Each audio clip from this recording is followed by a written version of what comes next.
I've been traveling for different countries now for the past month.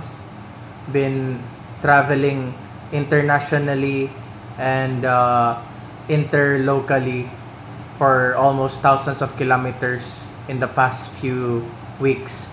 And this is my quote. Different country to country. I have been moving place to place, different boundary, different culture and society. And what I come to realize that there is pros and cons on living somewhere. And it is to you to align the beliefs of the country or rebel it, which you wouldn't win. Passport is just a boundary illusion for you to identify your nationality. It is true feeling of home that builds a strong foundation of the house. Money will come and go, but time will always be now and will always be memories.